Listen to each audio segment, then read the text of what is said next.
My father looked me straight in the eyes and said, "You're going to take the blame for the hit and run."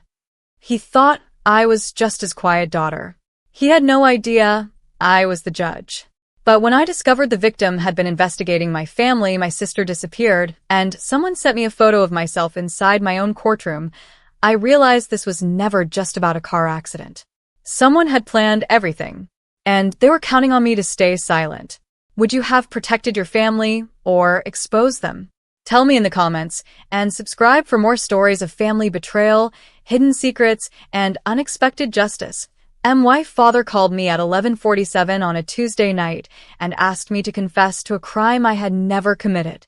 I was standing barefoot in my apartment kitchen when he said it. "Sophia, you need to listen carefully.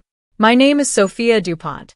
I was 38 years old, unmarried, and as far as my family knew, working as a legal consultant in another state. That last part was a lie. For 3 years, I had been Judge Sophia DuPont of the Westbridge Superior Court. My parents had never asked enough questions to discover the truth. They knew I had gone to law school. They knew I had passed the bar. They knew I had moved away from home after a bitter argument with my father. Whenever relatives asked what I did, my mother simply said, "Sophia works in law." I had allowed the vagueness because it gave me something I had never had growing up: distance. My younger sister, Celeste, had always been the center of our family. She was 31, a physician, socially confident, and treated by my parents as if every mistake she made could be explained away. If she missed an important appointment, she was overwhelmed. If she broke a promise, she was under pressure. If she spent too much money, she deserved something nice after working so hard. I had learned early that Celeste received forgiveness before she even asked for it. That Tuesday night, however, my father's voice sounded different. "Celeste had an accident." I immediately straightened. "Is she hurt?" "No." "Then what happened?" He hesitated. "She hit someone." My fingers tightened around the edge of the counter. "Who?" "A pedestrian." "Where is Celeste now?" "Home." "Did she call an ambulance?" Another silence. "Did she call the police?" "No." I closed my eyes. Then she left the scene.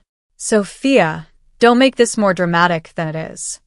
She hit a person and left. You don't understand the situation. I understand exactly what a hit and run is." My father lowered his voice. "That's why we need you." I already knew I was going to hate the next sentence. "You were driving the SUV." I stared at the dark window above the sink. "I wasn't." "We can establish that you borrowed it." "I didn't." "Nobody knows that." "I do." He exhaled sharply. "Sophia, your sister's entire future is at stake." "What does her future have to do with me?" "Everything." I said nothing. Then he delivered the sentence that changed the way I saw my family forever. "We need you to take the blame." For several seconds, I could hear only the refrigerator humming behind me. My father had not asked me to help Celeste find a lawyer. He had not asked me to tell the truth. He wanted me to put my name on a criminal confession. "Who was injured?" I asked. "A man named Dorian Pike." "How badly?" "We don't know." That's not an answer. "He was taken to Belmere Medical." "Was he conscious?" "I don't know."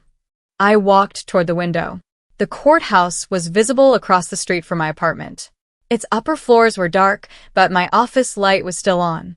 My father continued, "You have no medical license to protect. Celeste does." That sentence told me what this was really about. Her hospital position? She is being considered for the surgical center board.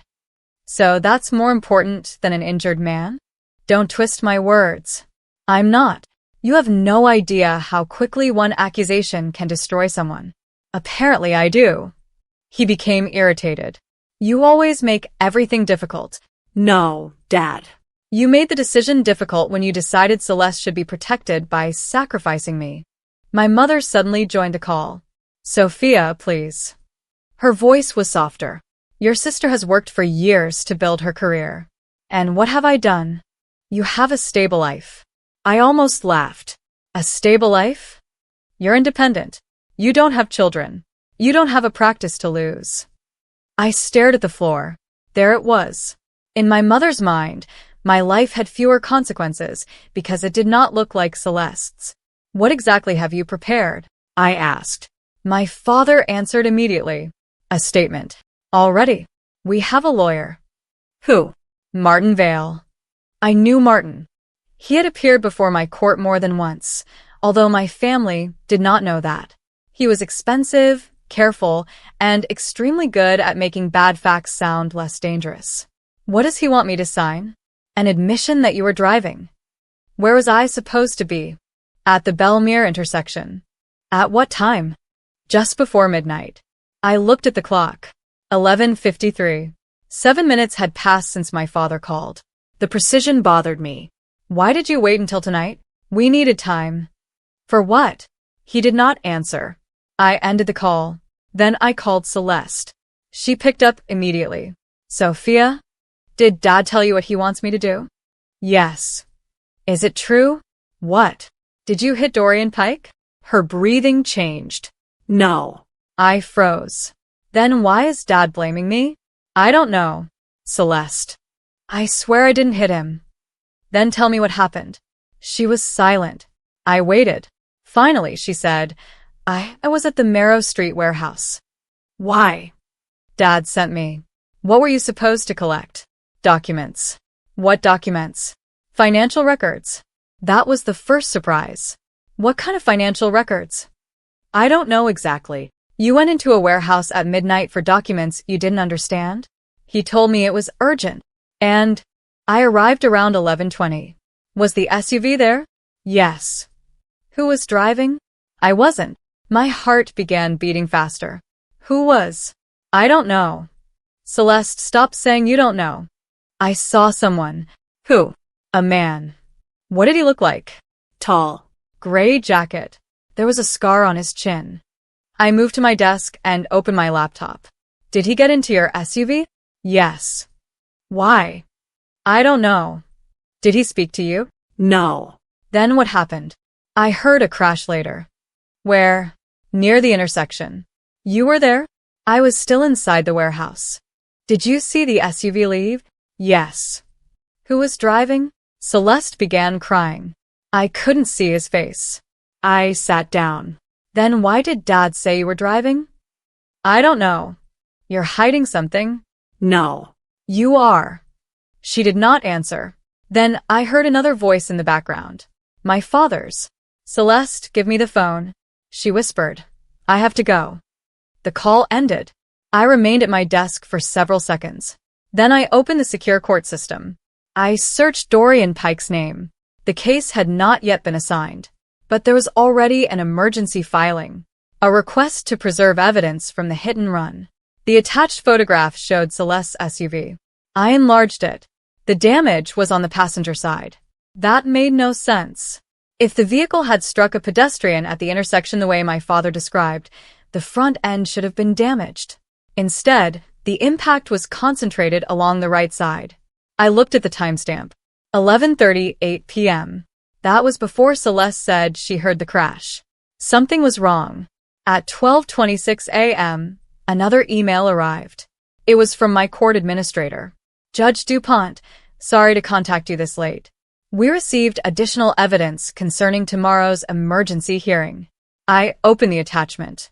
It was a security camera image from the Marrow Street warehouse. Celeste was visible beside the SUV.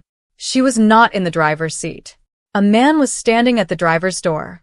His face was turned away, but the scar on his chin was visible. I leaned closer to the screen. Then another image loaded. This one showed the man entering the vehicle. Behind him stood my father, Renard DuPont. My father had told me he knew nothing about the driver. The photograph proved otherwise. I called Martin Vale. He answered after 2 rings. Hello. This is Sophia DuPont. He went silent. Judge DuPont. Yes. Another pause. Does my family know you know who I am? No. Good. His voice became cautious. Why are you calling? I saw the evidence. What evidence? The warehouse footage. Martin did not respond. Who is the man with my father? I can't discuss that. You can. Not with you. Why? Because you have a conflict. I know. And because you don't understand what your father is trying to do. I stood. Then explain it. Martin took a slow breath. The hit and run is not the main problem. What is? Your father's financial records. My stomach tightened. What do they have to do with Dorian Pike? He was investigating Belmere Surgical Center. For what? Missing patient funds. I looked toward the courthouse. How much? Enough to destroy your father's company. And Celeste? She found the records. I closed my eyes. That's why he sent her to the warehouse. Yes. Then, who is the driver? Martin hesitated. I don't know. You're lying. I am trying to keep you alive professionally. I am not the one in danger. You may be. He lowered his voice. Someone has already altered the police evidence. That was the moment I realized this was bigger than a family trying to protect my sister. Someone had planned a false confession. Someone had prepared documents before I even knew there had been an accident. And someone had decided that my name would be the safest one to place on them. Then Martin said something that made my blood run cold. Sophia, your father knows you're a judge. I stopped breathing. How? I don't know. You said my family didn't know. They didn't. Then who does? Martin was silent. My phone vibrated. A message appeared from an unknown number. It contained one photograph. It was me entering the courthouse that morning. Underneath, it was a single sentence. Sign the confession, Judge DuPont, or your sister will not be the only one who loses everything. I stared at the screen. For the first time that night, I understood the real danger. They had not chosen me because I was disposable. They had chosen me because someone knew exactly who I was. And whoever sent that message knew where I worked, where I lived, and exactly how much my family meant to me. I deleted nothing. I forwarded the message to the appropriate authorities. Then I locked my apartment door. At 1:13 a.m., I received one final message. This one contained no photograph, only a name, Dorian Pike, and beneath it, ask him what he saw before he was hit. I did not sleep after the message arrived. At 6:05 a.m., I was dressed, watching the courthouse lights come on across the street. The photograph of me entering the building was still open on my phone. Someone had followed me. Someone knew I was a judge. At 6:40, I called my court administrator, Amaris Bell. Amaris, I need the Pike matter transferred immediately. Are you asking for a recusal? Yes. Someone may be attempting to compromise the case. By 7:15, the paperwork was filed. I was no longer involved in the proceeding. That gave me one advantage. I could think like a sister. I drove to Belmere Medical. The hospital lobby was crowded. Dorian was on the 4th floor. A nurse stopped me. Are you family? No. I'm Sophia DuPont. He's awake, but only for short periods. Celeste had already visited. I entered. Dorian was 39, with a fractured pelvis, 2 broken ribs, and a concussion. He opened his eyes. You came. Your sister showed me your picture. She said you might believe her. I pulled a chair beside the bed. What did you see before the accident? Dorian looked toward the door. Are we alone? Yes. I saw your father at Marrow Street, arguing with a man. The man with the scar? I didn't see his face. What happened? I was investigating missing patient funds. I was recording them. What did you record? Your father threatening your sister. My stomach tightened. What did he say? I couldn't hear everything. He wanted a file. What file? Something from the surgical center. Dorian closed his eyes. I heard a vehicle start. The SUV? Yes. Who got inside? The man with the scar. Was Celeste inside? No. I leaned forward. Are you certain? Yes. Then Dorian added, someone else got into the passenger seat. Who? I couldn't see. Did he speak? Dorian stared at the ceiling. He said, make sure Sophia takes the fall. My hands went cold. You're certain? He said your name twice. The plan to frame me had existed before the accident. I sat back. The plan to frame me had existed before the accident. Why did they attack you? I wasn't the target. Then who was? Your sister. Celeste. They thought she had the evidence. What evidence? A drive. Copies of financial transfers, names, account numbers. Everything. Where is it? I don't know. Who has it? Celeste gave it to someone. Who? I don't know. I stood. Think. He closed his eyes. She said one thing before she left. What? Sophia will know what to do. That made no sense. Celeste had spent most of our lives keeping secrets from me. I left the hospital for the DuPont family office. The receptionist recognized me. Miss DuPont. Where is my father? He's not here. Martin Vale. Conference room 3. I found Martin alone with documents. You shouldn't be here, he said. Neither should you. He looked exhausted. Your father knows the investigation is moving. Then why is he still pretending? Because he thinks he can control it. I showed him the threatening message. His expression changed. Did you report it? Yes. Good. Now tell me about the drive. He looked away. You talked to Dorian. I did. What did he say? That Celeste had evidence. Martin was silent. Where is it? I don't know. You're lying. I'm protecting a client. Your client is committing crimes. It doesn't protect future crimes. Martin removed his glasses.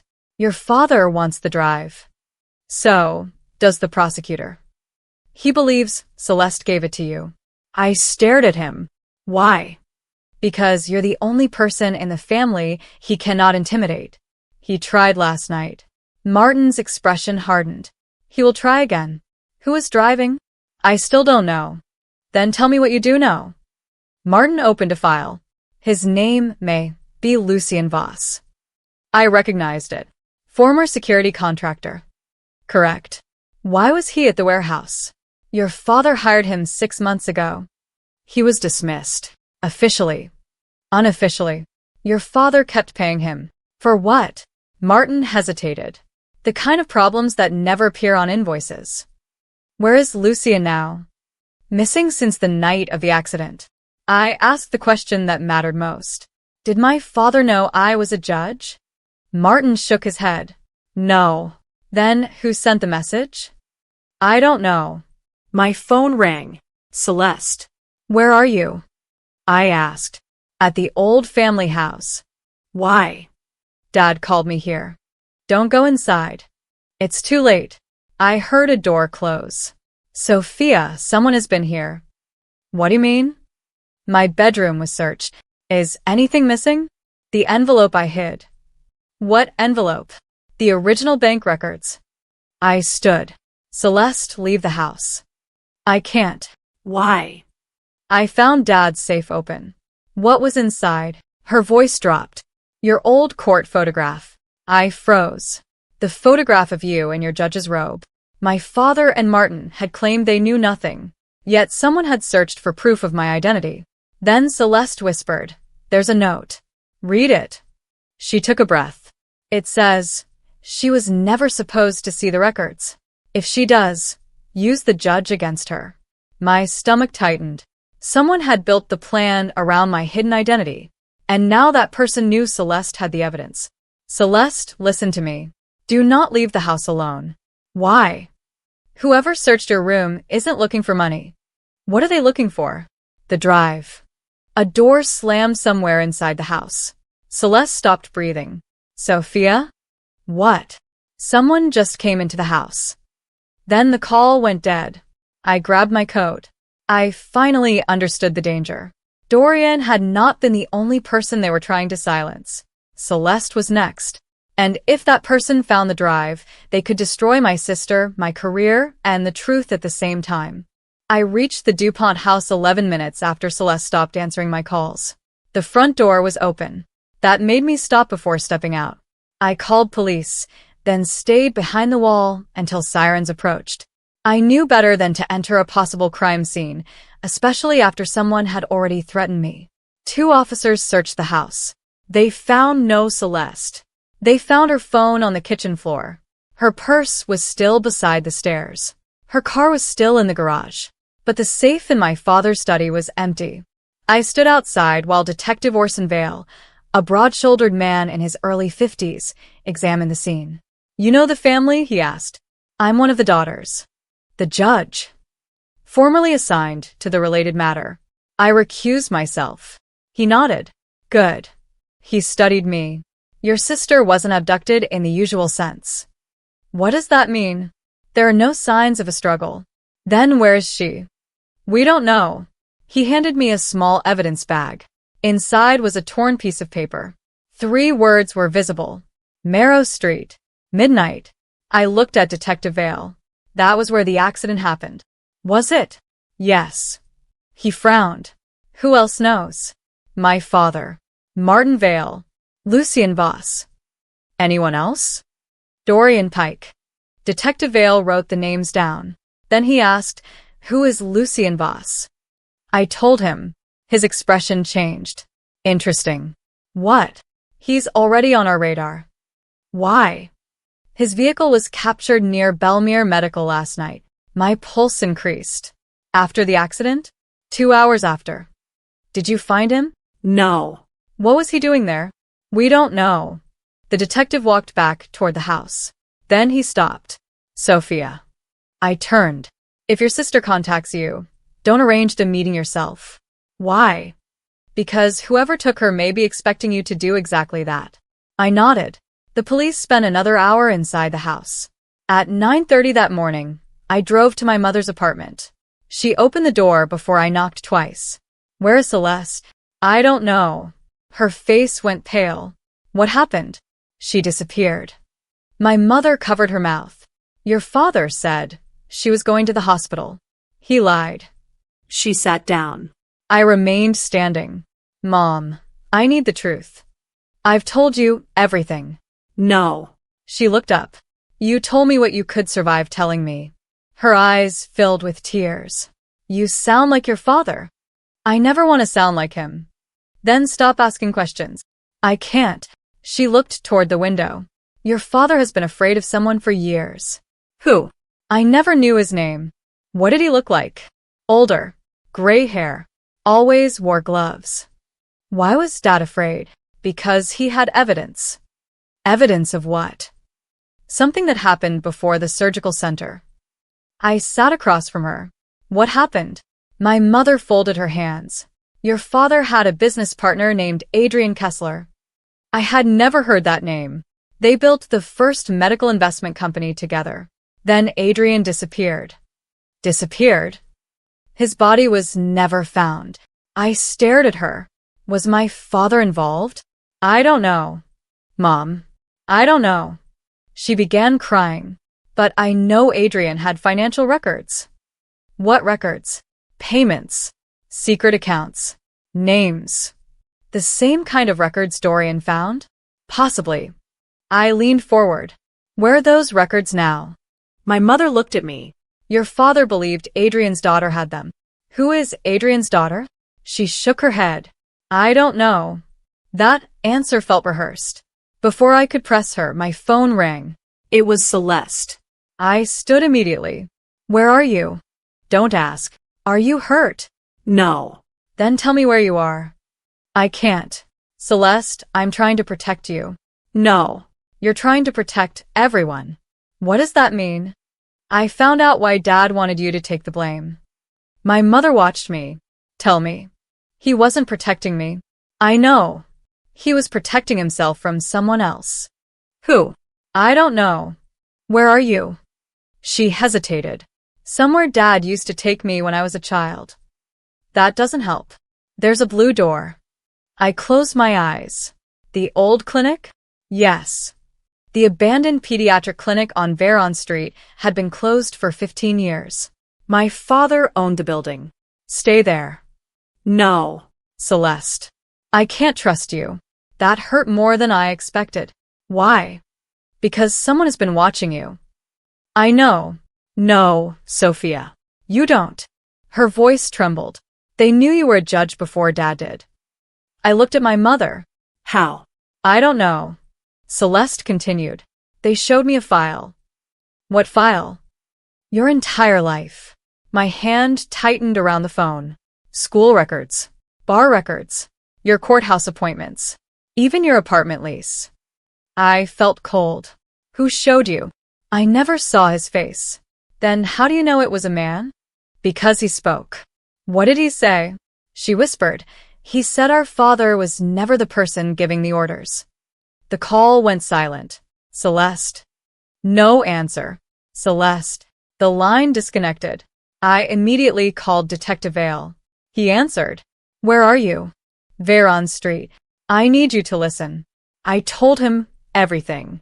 He ordered me to stay where I was. I agreed. Then I drove to the old clinic anyway, but I parked 2 blocks away. The building looked abandoned. The windows were boarded. The blue door was still there. I waited for Detective Vale's team. When they arrived, they entered first. 5 minutes later, they called me inside. Celeste was gone, but someone had been there recently. A chair had been placed in the center of the examination room. On it was a small black drive. Beside it was an envelope addressed to me. I opened it. Inside was a photograph. It showed my father standing beside Adrian Kessler. The date was 15 years earlier. On the back, someone had written, He didn't disappear. The photograph in my hand changed everything I thought I knew about my father. Adrian Kessler was standing beside him. Both men were younger, but there was no mistaking them. My father had told us Adrian disappeared 15 years ago. The note said he had not. Detective Orson Vale took the photograph from me and studied it under the fluorescent light. Do you know him? Only from what my mother told me. She said he disappeared? Yes. Then somebody wants you to believe he didn't. I looked at the black drive sitting on the chair. Why leave this for me? Maybe because you're the person they're trying to recruit. Recruit. Or warn. He picked up the drive with gloves. Don't touch it.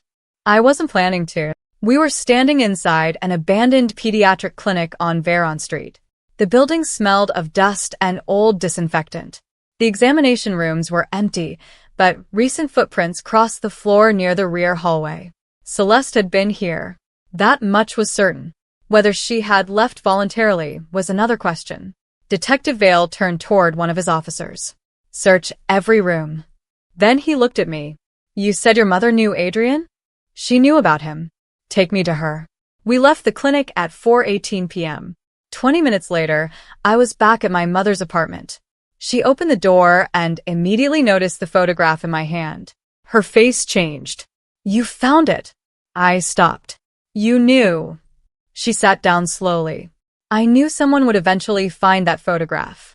Who is Adrian Kessler? She looked at Detective Vale. Are you going to arrest me? Not if you tell the truth. She nodded. Then she began. Adrian was your father's partner. They owned 3 medical investment companies together. Your father handled operations. Adrian handled finances. And then, they discovered money was being diverted. By whom? She looked at me. Your father. I felt no surprise. What happened to Adrian? Your father told me he had left the country. Did you believe him? At first. And later? I found a letter. What letter? Adrian wrote to me. She went into her bedroom and returned with a folded page inside a plastic sleeve. Detective Vale examined it. The letter was dated 14 years ago. Mire, Renard knows I kept copies. If anything happens to me, don't trust the police report. The records are not in the company. They are somewhere neither of us would think to look. There was no signature.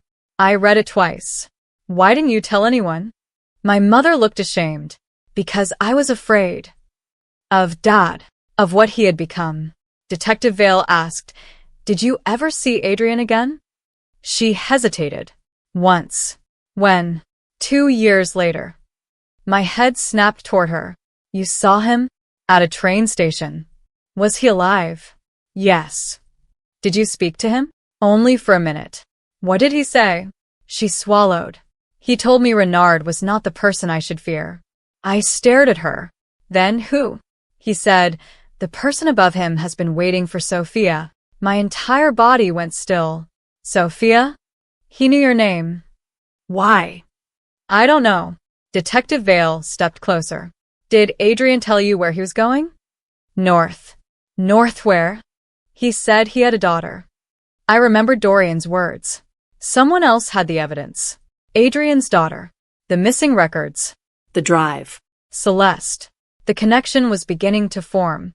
Then my phone rang. It was Martin Vale. "Where are you?" he asked. "With my mother. Don't go home." "Why?" "Your apartment was searched." I looked at Detective Vale. "When?" "About 20 minutes ago." "What did they take?" "Nothing." "Then why search it?" "They left something." My voice tightened. What? "A file." "What's inside?" "I haven't opened it." "Open it." There was silence. Then paper rustled. "Your judicial appointment records." I closed my eyes. "Anything else?" "Your original law school application." "Why would they want that?" Martin hesitated. "There is something written across it." "What?" "Your mother's maiden name." I looked at her. She had gone pale. "What is your maiden name?" I asked. She stared at me. "Kessler." The room went silent. Detective Vale slowly lowered his notebook. "You said Adrian was your father's partner." "He was." "And you never told me you were related to him." "I didn't think it mattered." "It matters now." My mother began crying. I was his younger sister. The photograph in my hand suddenly made sense. Adrian was not simply a business partner. He was my uncle. And my father had spent 15 years pretending he had vanished. But there was another problem. If Adrian was my mother's brother, then the mysterious daughter connected to the missing records was my cousin. I had never heard of her. "What's her name?" I asked. My mother shook her head. "Elise." "Elise what?" "Kessler." "Where is she?" "I don't know." Detective Vale looked toward the door. "How old would she be?" "About 40. I remembered the anonymous photograph. The unknown person who had been following me. The threatening messages. The file containing my entire life. I asked, "Could Elise have access to my records?" My mother looked confused. "Why?"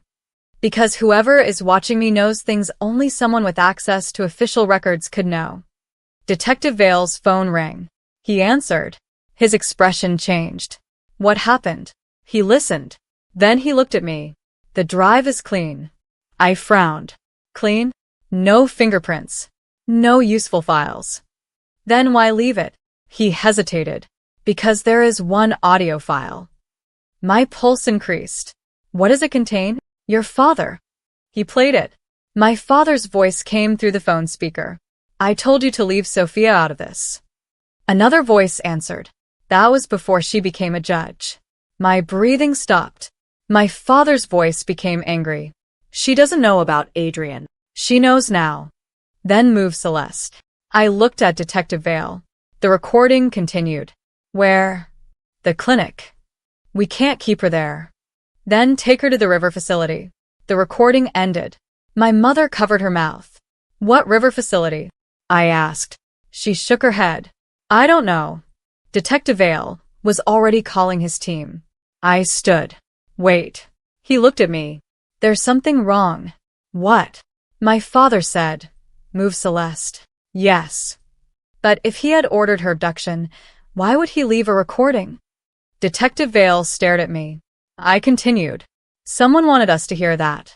So, whoever left the drive may not be working for my father." The room became quiet. The entire assumption shifted. Maybe my father wasn't controlling the operation. Maybe someone was using him. Someone who had access to his private conversations.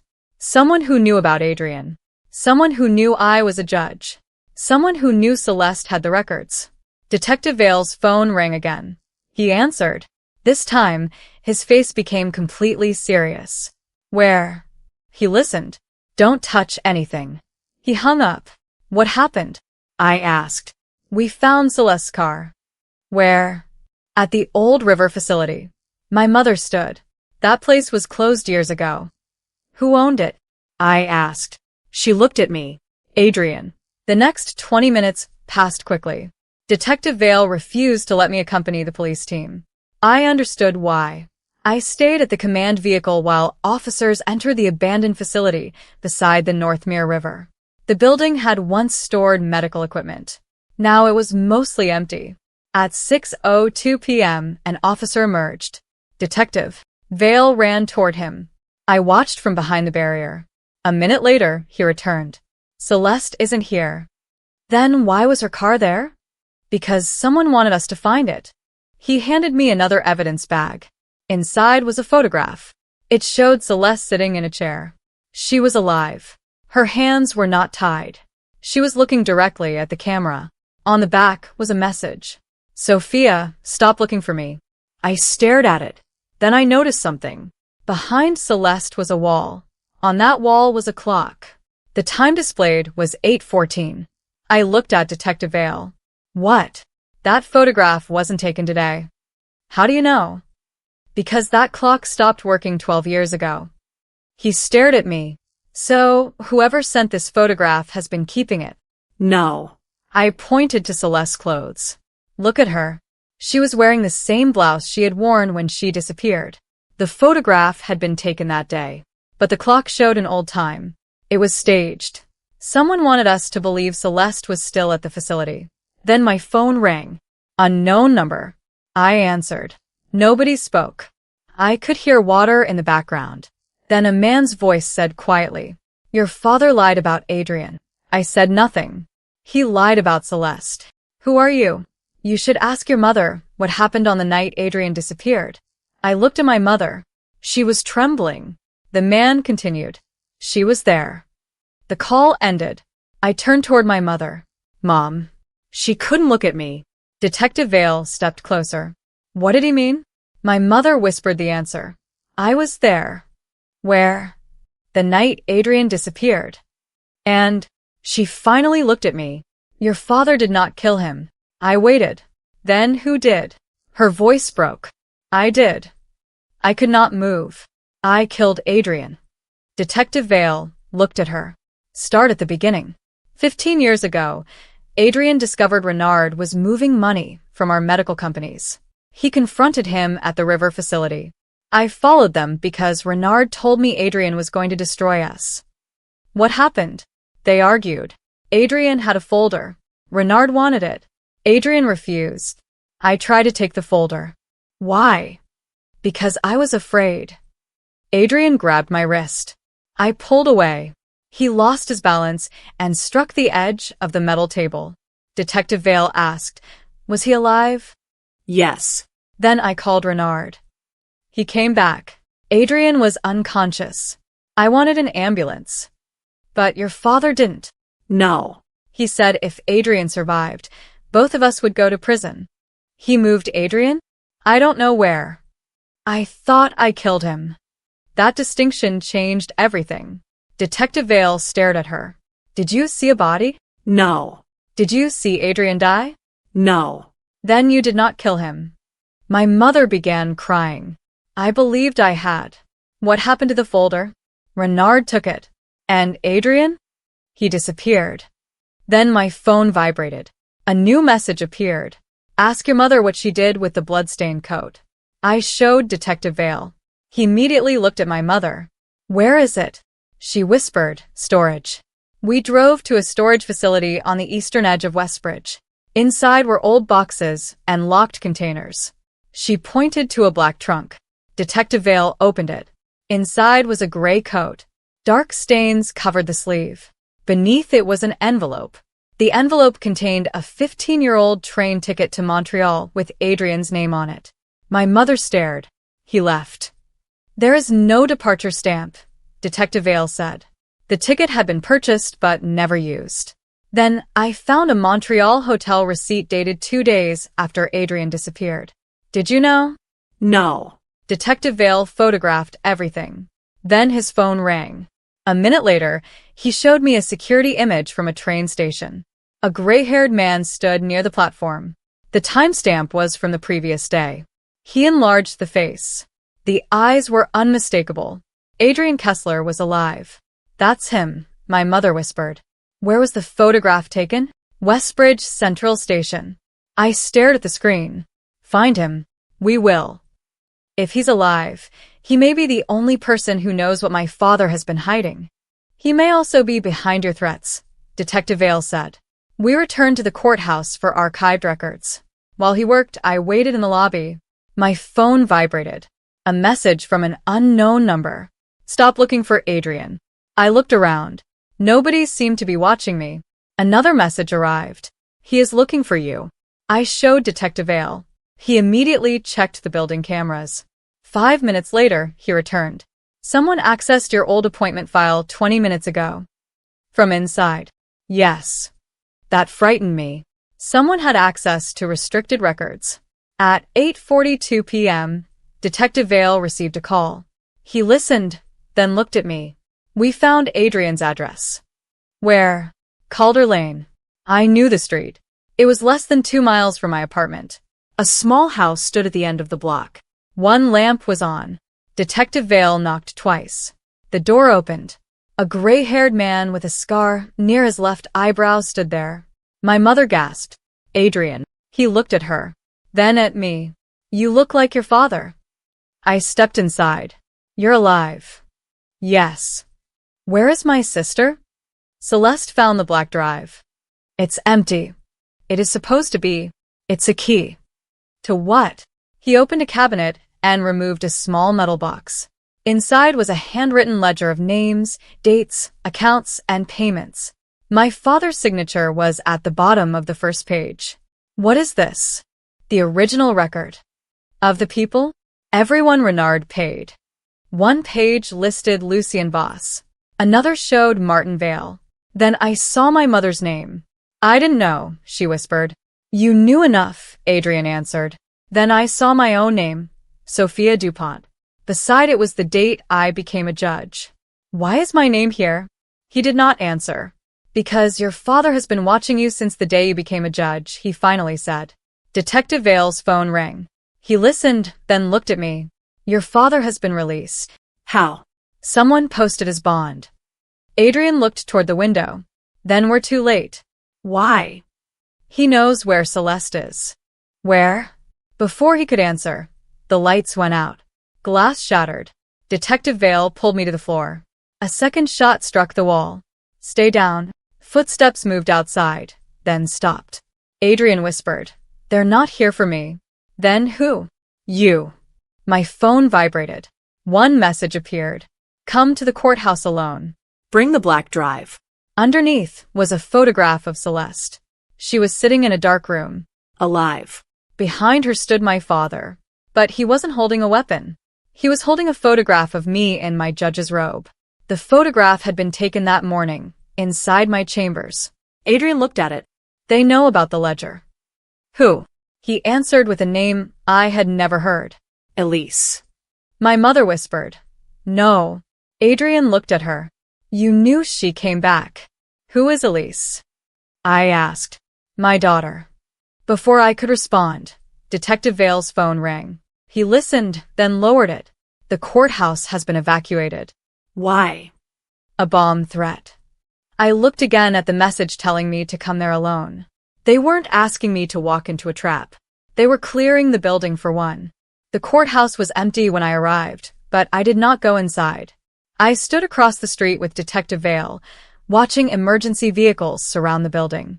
The bomb threat had forced everyone out. Whoever sent the message had expected me to walk straight into an empty courthouse carrying the black drive. They had made one mistake. They assumed I would follow instructions. I never had. Where is Adrian? I asked. At a secure location. And Celeste? We still don't know. My phone vibrated. Another message. You have 10 minutes. Then a photograph appeared. Celeste was sitting in a chair. Her hands were free. She looked directly at the camera. I noticed a white mark on the wall behind her. A horizontal line. 3 small scratches. I had seen that wall before. That's not a warehouse, I said. Detective Vale looked at the photograph. What is it? The old Belmere Surgical Center. Are you sure? Yes. The photograph showed a room beneath the surgical center. My father had once called it the records basement. The hospital had been renovated years ago, but the basement was never included in the public renovation plans. Take me there. We're not splitting up. We don't need to. I pointed at the photograph. They want me to think they're holding Celeste there. You think she's somewhere else? I think the photograph is a message. Meaning, the 3 scratches. I enlarged the image. They were arranged in a triangle. My mother had used the same mark years earlier on boxes belonging to Adrian. A family code. My mother saw it when we showed her the photograph. She immediately understood. Adrian used that mark. Where? On documents he wanted me to recognize. I looked at Adrian. Where did you use it? He answered without hesitation. The river facility. The one where we found Celeste's car? Yes. Detective Vale stared at him. Why? Because the facility has an underground tunnel. I felt my stomach tighten. Where does it lead? To the old surgical center. We drove there, without sirens. The river facility was dark. Detective Vale brought 6 officers. Adrian led us through a storage room and opened a rusted metal door behind a row of shelves. A narrow tunnel extended beneath the building. We followed it for several minutes. At the end was another door. Adrian stopped. Listen. We heard a voice. Celeste. Sophia. I ran toward the door. Detective Vale grabbed my arm. Wait. He checked the frame. No wires. No visible trap. He opened it. Celeste was inside. She was frightened but unharmed. I rushed to her. Are you okay? She hugged me. I'm sorry. Don't apologize. Tell me what happened. They took me from the house. Who? 2 men. Lucien. No. Then who? She looked at Adrian. Her expression changed. You found him. Yes. Celeste stepped back. Then you know. Know what? She pointed toward the desk. There was a folder. Inside were documents from 15 years earlier. One page showed a transfer of ownership for the original medical investment company. The beneficiary was not my father. It was Elise Kessler, Adrian's daughter. She inherited everything? I asked. Not exactly, Celeste said. Then what is this? She was supposed to. I looked at Adrian. What happened? Elise was 24 when I disappeared. She believed Renard had killed me. And did she? No. Then why did she start threatening me? Adrian looked away. Because she blamed your entire family. I understood. Elise had spent 15 years believing her father was dead. She had watched Renard expand his business. She had watched my family benefit from the disappearance. Then she discovered Adrian was alive. But instead of returning to him, she chose revenge. Where is she? I asked. Adrian did not answer. Celeste did. At the courthouse. My heart stopped. The bomb threat. Fake. Why? To empty the building. I looked at Detective Vale. We need to go. He shook his head. No. She's there. We evacuate the surrounding blocks first. I know the building. That's exactly why you stay here. I am not staying while she walks into my chambers. He looked at me. Then you follow my instructions. We returned to the courthouse. The evacuation zone was already secured. The bomb squad had searched the main floors. No device had been found. Then I saw the side entrance. It was open. She came through there. Detective Vale signaled his team. We entered. The courthouse was silent. My chambers were on the 3rd floor. The door was open. Inside stood a woman I had never met. She had gray eyes, dark hair, and a scar near her right eyebrow. Elise Kessler. She held no weapon. She stood beside my desk. You look like him, she said. Like Adrian? Like the family that took him from me. Your father is alive. I know. Then why are you doing this? She smiled without warmth. Because being alive doesn't erase 15 years. She pointed toward the desk. The ledger. I placed the black drive on the table. This is what you wanted. No. She shook her head. I wanted the original. Then why create all this? Because nobody listened when I asked for the truth. You threatened me. I needed you to investigate. You tried to frame me. I needed you to understand what it feels like to have your identity used against you. I stared at her. You threatened my sister. I never hurt Celeste. Then who did? Lucien. That was another twist. Lucien works for you? He worked for Renard. Where is he? He's already gone. Detective Vale stepped into the room. Elise raised her hands. I knew you would come. You're under arrest. She smiled. I expected that. Before he could approach, she placed a small recorder on my desk. Play it. I did. My father's voice filled the room. Elise is becoming a problem. Another man answered. Then use Sophia. My father's voice returned. She's useful because nobody in the family knows what she really does. I looked at Elise. You had this? For months. Then why frame me? Because I needed you to discover the connection yourself. People were hurt. I didn't order the hit. Your plan created the conditions. She looked down. I know.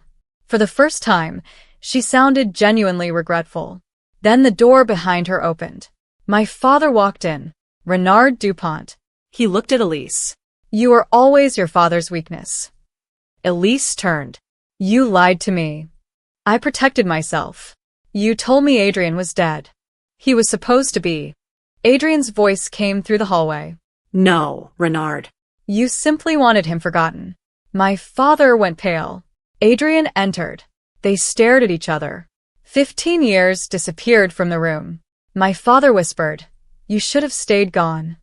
Adrien answered, You should have told the truth. My father suddenly reached inside his coat. Detective Vale drew his weapon. Hands where I can see them. My father froze. He slowly removed a phone. That's all I have. Detective Vale took it. The phone contained messages between my father, Lucien, and several shell company executives. It also contained the original orders to create a false confession using my name. There was no longer any ambiguity. My father had ordered the cover-up. He had paid Lucien to intimidate Dorian. He had fabricated evidence. He had tried to manipulate Celeste. He had used my hidden judicial position as leverage. But he had not caused Adrien's disappearance. That truth belonged to my mother. She had caused the original accident. My father had simply used it for 15 years. Elise was arrested for unlawful confinement, intimidation, and evidence tampering. Lucien was arrested 2 days later after trying to flee the country. My father faced charges for fraud, obstruction, conspiracy, witness intimidation, and financial crimes. My mother confessed to what she had done to Adrien. She received a reduced sentence because she cooperated fully. Adrien survived. Dorian recovered enough to return to work. Celeste resigned from the surgical center and began cooperating with investigators. The financial records were eventually used to establish restitution for former employees and patients. My father lost the company. He lost the family estate. He lost every account connected to the scheme. But the most painful consequence for him came during sentencing. Celeste refused to stand beside him. My mother did not defend him. I did not speak for him. He had spent years believing the family would protect him because we shared his name.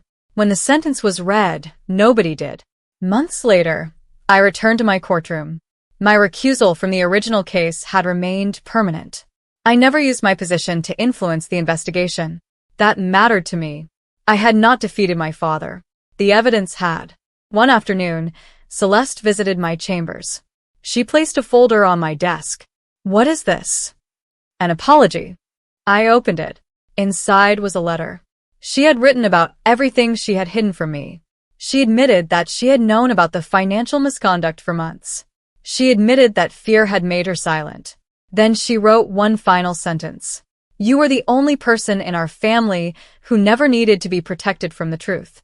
I folded the letter. I forgive you. She looked surprised. Really? Forgiveness doesn't mean we pretend it didn't happen. I know. It means we don't let it decide what happens next. She nodded. Then she left. That evening, I stood alone in my chambers. The courthouse was quiet. For years, I had believed keeping my career secret from my family was enough to protect it. I was wrong. What protected me was refusing to lie when they finally demanded it. My father thought my hidden identity would make me easy to sacrifice. Instead, it became the reason his entire scheme collapsed. He asked me to take the blame because he believed my life mattered less than Celeste's. He never knew that the person he was trying to frame had spent years learning exactly how evidence, accountability, and justice worked. He never knew I was a judge. But by the time he found out, it no longer mattered. The truth was already in the record. And this time, nobody in my family could erase it. My name is Sophia DuPont. I am a daughter. I am a sister. And I am a judge. I did not save my family from the consequences of their choices. I saved myself from becoming part of them. That was the justice I needed. And in the end, it was enough.